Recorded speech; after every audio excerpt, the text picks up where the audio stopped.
last few hours has been dramatic,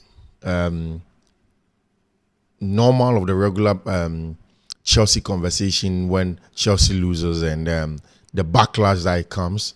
But of course, you can't fault anybody. You cannot fault any fan for their reaction for yesterday's Chelsea loss. If you look at how the boys played, how some senior players lost their head, how certain very, very important players like Thiago Silva, who are supposed to be guiding this very young team, grow and become top players, lost it, then you can understand when anybody or everybody has a go at a team.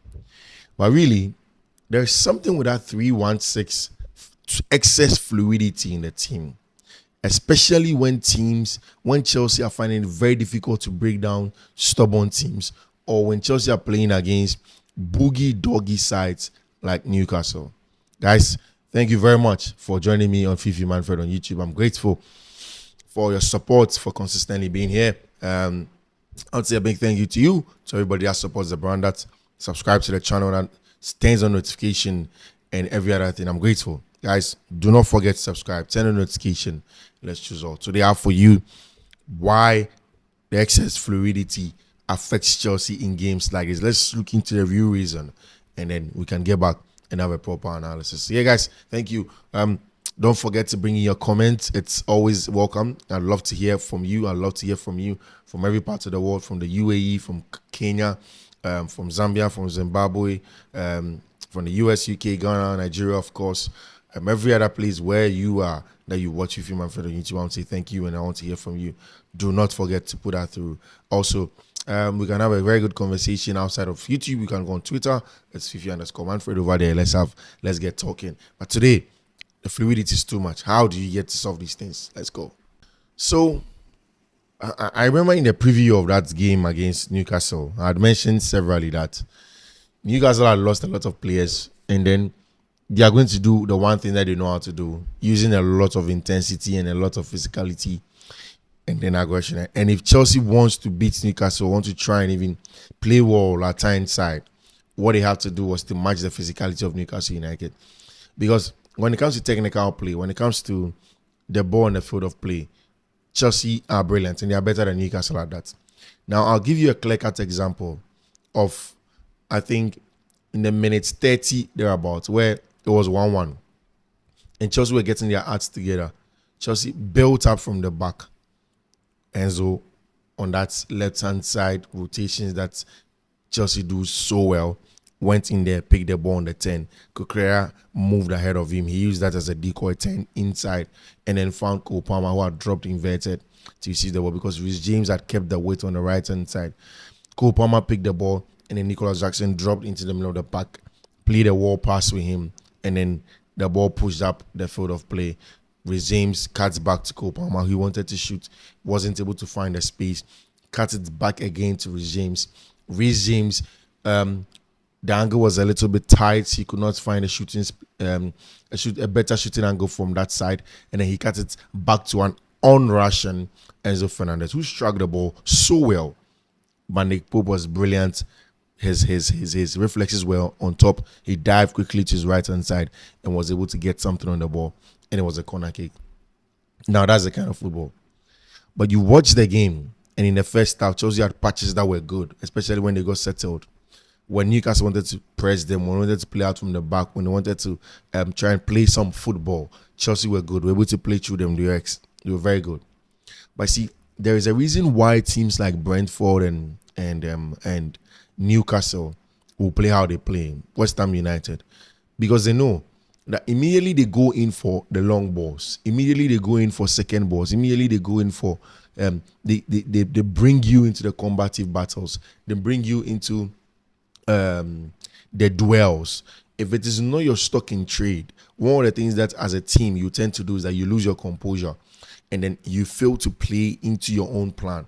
You also try to go toe to toe with them.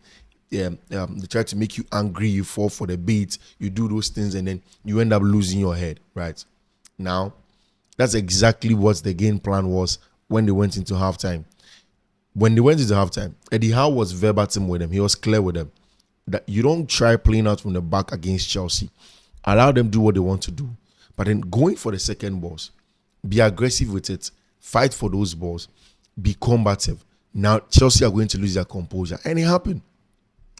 I'm going to analyze for you about 3 or 4 situations that led to this. But just before that, now in terms of tactical setups in games, when let's say you are having a very very good shape in a 3-2-5 that Chelsea have, very balanced, attacking balance, excellent. Cole Palmer comes inside, James keeps the width, Raheem Sterling keeps the other with Nicolas Jackson, Conor Gallagher. I mean, it's up there. It occupies all the 5 zones. It's brilliant. Very good spacing. There's somebody in the house spaces. Everything is right in there. Now, immediately you begin to play like this. Now, if you watch the game at certain times, there were times where Benoit Bellachile would drop so deep to come and try and win some balls in the middle of the park because Newcastle were pulling them to come into these battles. So Fabian Shah will get into these balls and Benoit feels, okay, I'm the one who is very combative enough. The middle of the park, we don't have these men. Let me push in. Let me be aggressive. Let's help the team go and win that ball. Chelsea were losing their composure. You see, you go and you watch Arsenal, and I watch Arsenal again against Brentford, and I ask myself, what is the difference between Arsenal and Brentford 1-0 and Chelsea, Newcastle, 4-1? It is simple. Arsenal keep their cool. It was 0-0. Brian Mbeumo was making it very, very tough for Arsenal in front. They allow William Saliba going with those battles with Mbeumo. Don't pull other people to come into those battles. William is the one in charge of those battles 1v1. Do not lose your composure. It shouldn't get to the point where you have Alexander Zinchenko coming to central areas to come and battle these balls. It shouldn't get to the point where you have your DMs being jittery and then they come back to come and battle these balls. You lose your composure.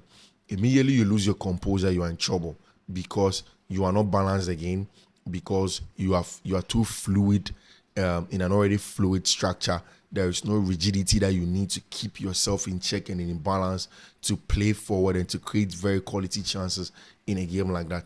So that's the thing. And because Newcastle were very aggressive, very physical, Chelsea failed to counter press and they failed to do it even better. And at the end of the day, it put them in a very tight corner. It made it very, very difficult for them to play in that game against Newcastle United. So it's the minute details, right? It's the minute details. Again, in the second half, Chelsea had lost its head. You see, there were times when Thiago Silva received the ball and is an on-Russian player. But because Chelsea had gone into a lot of physical battles prior to that, and of course, these are very, very draining. Physically, they are draining. Mentally, they are draining. Tactically, it messes up your plan on the tactical board. So, Thiago Silva will get a ball. There will be a ball that's been sent to him or being passed to him, and he wants to let it go. You see, I don't like saying this. I think that it may be time for Chelsea to move away from Thiago Silva. One, because of the physical side of the game, yes, he's good, but there are times where people actually target him. In the second half, because of the same physical ability of Newcastle and how they wanted to play, they targeted Marco Correa from the far post. And that's the part of the game where I felt, why are they not dealing with this? Because Newcastle gets a free kick, gets a corner kick, gets any set piece, and then they send their fullback, they send their centre backs to come into the box. Sometimes they work it. Fabian Shah and the likes, they take it to the far post, they bring him back, and then they send a cross in. Marco Correa was targeted. He was overloaded in these areas. It was targeted, and then Correa. When Correa is a little bit unstable, then there's a problem. He lost his head, played Alexander Isak on. He thought he was in his bedroom or something, and then that happened. So these things are very, very integral, especially in games like this, that you are forced to get into a too much of a fluid system like a 3-1-6.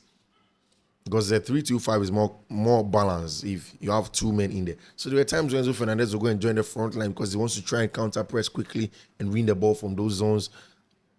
I wasn't excited about Leslie Gochukwu in yesterday's game.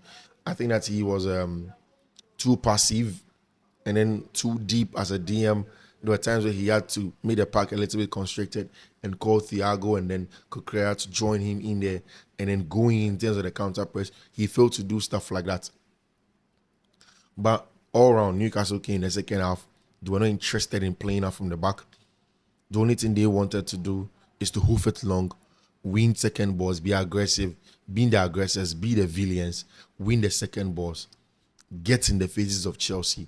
The crowd at the St. James Park are going to be there for us. Let's push it. And they are going to play in the Champions League next week. And in games like this, that's what they do. They know that they are going to play in the Champions League next week. Why would they stress? They don't have to fret. They just have to put things together. They just have to like work it, do things well, push it in that direction, and they are going to get their successes. So even an injury depleted Newcastle side now gets results against Chelsea, and I think it's right that Mauricio Pochettino, for the first time, I think he has called out his players and he calls them weak, frail, and then he says that this is their worst game of the season, and I agree, this is their worst game of the season. And it is becoming one too many. It is time for them to keep their head. With James as a captain, whilst I think that second yellow card was a little bit soft, but you see, he lost his head. And almost everybody was losing their head on the field of play. And once Reece went down by a man, Chelsea went down by a man, it was always going to be an uphill attack. So it is tough. But you see, at the end of the day, what's my final import is that it's a process, right? And this team is very inexperienced and it is young. And these are some of the mistakes that they will make. I'll rather see tactical successes, even if the team loses, for them to grow. These are emotional, these are psychological, they are physical things that they can learn going forward. And also with specific players. So I'm thinking that they can do well. This is not a bad thing. It doesn't mean Mauricio Pochettino is a bad coach. It doesn't mean the team is bad. It was a bad day at the office. But these are the reasons why that happened. Guys, this is where time will permit me. Thank you very much. My name is Fiifi-Manfred. This was Fiifi-Manfred on YouTube. Guys, if you're not subscribed, please subscribe, turn on notification. Bye.